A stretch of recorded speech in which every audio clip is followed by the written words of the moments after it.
The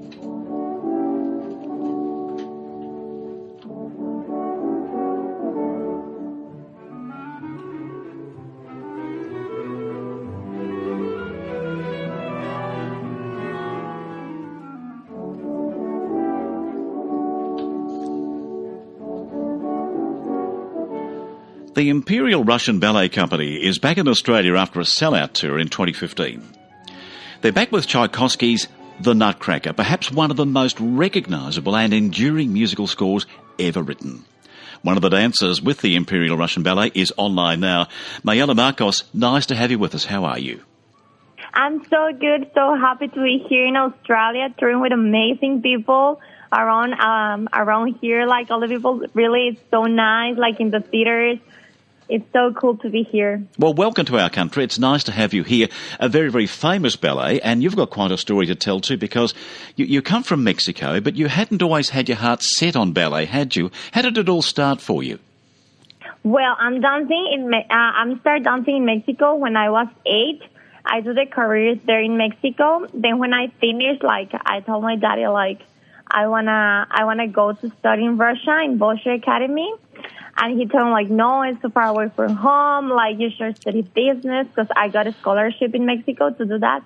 And I said, no, I want to follow my dreams, and I want to go and study there. So I did everything. My mom helped me, and then my daddy was agreeing to do that. And now I'm here with Imperial Russian Ballet doing touring around Australia and around the world.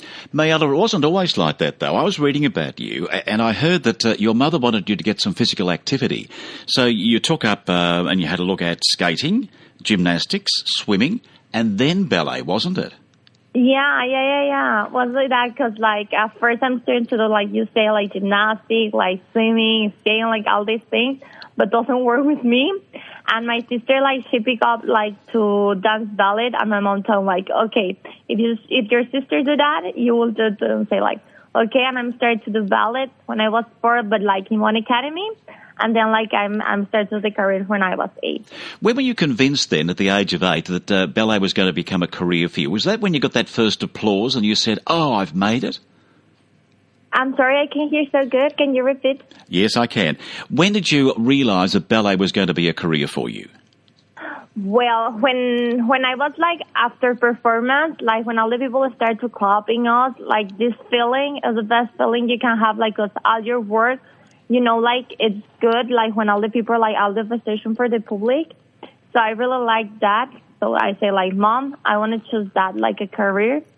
And that sounds wonderful. Yeah. And it's been your career you've got on, and you're now doing a master's, I think, aren't you? Yeah, now I'm doing a master's in Bolshoi to become a teacher.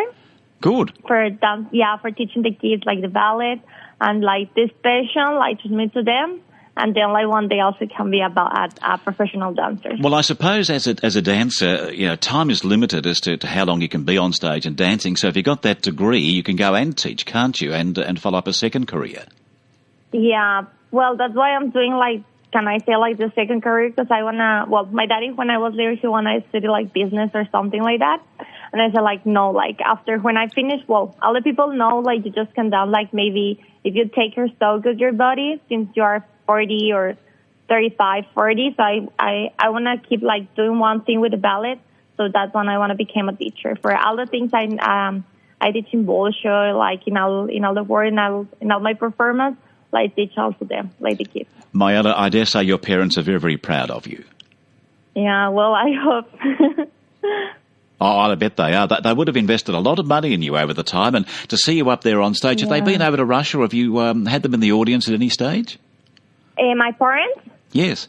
Yeah, when was my prom in Bolshoi, they come to Moscow, and we do one tour around Mexico, and also my parents was there.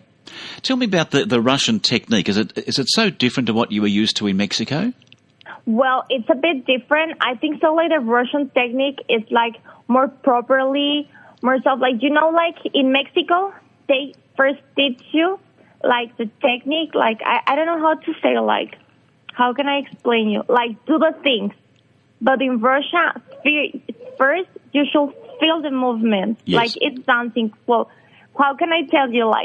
for example, if you want to go like the many thorns and all these things, you can go to see gymnastics. But if you want to show like someone dancing with the heart, with the soul, all this passion on the stage, you should come and show the Russian ballet, really. Yes, like all these feelings you feel, like, you know, like all the emotions, like if Clara is happy, like she's scared for the rats and mice on the stage, you know, like, or when she became so happy when she's like in the second act. Yeah. Well, that's your job, of course, as a dancer, isn't it? There's no vocalization, so you're dancing and you've got to interpret that to get the feeling and the emotion across to your audience. Yeah.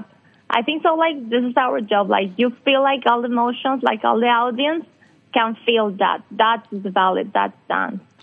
Now, like you did dance with... Because you can talk on the stage. What? Yeah, you did dance with Swan Lake as well. You're now doing this wonderful Tchaikovsky work of this wonderful company coming out here to Australia.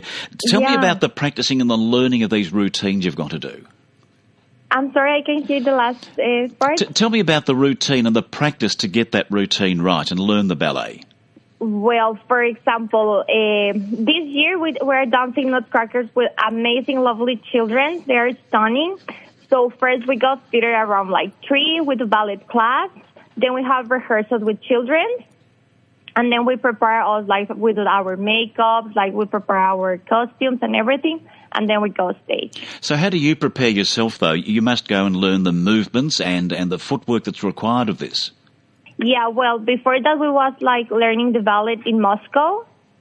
Well, the choreography from Nutcracker is from Marius Petipa, but also like our director does something, Kermina Staranda.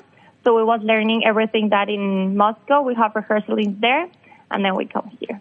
Mayela, tell me, what's your favourite ballet? You must have one. What is what, sorry? What is your favourite ballet? Don Q. Oh, is it? Quixote. Yeah, okay, Yeah. okay. And also like Nutcracker, because it's like, you know, Christmas season, like Christmas feeling. Yeah, and also Nutcracker. This is my 2 favorite ballets, because also I love Christmas. That's why I think that Nutcracker. I think we all like Christmas. Yeah, I think all the people love Christmas. Mayela, I think there's something special, though, isn't it, about Tchaikovsky's work? And when you listen to the music of the Nutcracker, it's just beautiful. It really is. It's beautiful. You know, like, the music is just amazing. Like, all the first act, the second act, you know, like the Chinese music, the Chinese dance, like, it's like, have something from China. The Russian dance have something from Russia, you know, like, it's just wonderful. It's amazing, his music. And dancing, what can I tell you? Well, when that music is starting up and the orchestra's there in the pit and it's playing for you, you're coming out to dance, how do you feel? You do a number of shows. How do you feel each time you come on stage and hear that music and start to dance? I feel like amazing. You know, like, if I'm dancing, like, for example, Snow Flag, I feel like it's Snow Flag. Like, my world, my life is on the stage, you know, like, I'm not thinking in other things, just to dance, to smile, to enjoy the moment, because this music is wonderful. It's amazing. Well, I'm looking at your photo here. I've got a photo of you, and you've got the boys and the kids behind you, and you're out there with your dress beautifully positioned. You've got pointed toes, and it just looks absolutely sensational. I can't wait to see you, and I dare say my audience is the same too. Can I just remind them where you're going to be? You're coming down here to Frankston, and you'll be at the Frankston Arts Centre, and you're performing there on the 19th of October. And then you're going into Melbourne to a beautiful venue called the Palms. You enter the Palais Theatre in St Kilda. That's recently been renovated, a delightful place to play, and the acoustics are just brilliant. Now, you're there on October the 23rd. Let me repeat those. The Frankston Arts Centre in Frankston on the 19th of October. It's a Wednesday. And then Sunday the 23rd of October at the Palais Theatre in St Kilda. It's been a delight to catch up with you, Mayela. I do wish you well in your work with your master's degree, your teaching, your performing, and we just love to see you on stage. Thank you very, very much for your time today. Thank you very, very much, you too, and have a lovely week. Thank you, Mayela. Bye-bye to you. Much. What a lovely lady. There she is, Mayela Marcos, one of the dancers with the Imperial Russian Ballet Company.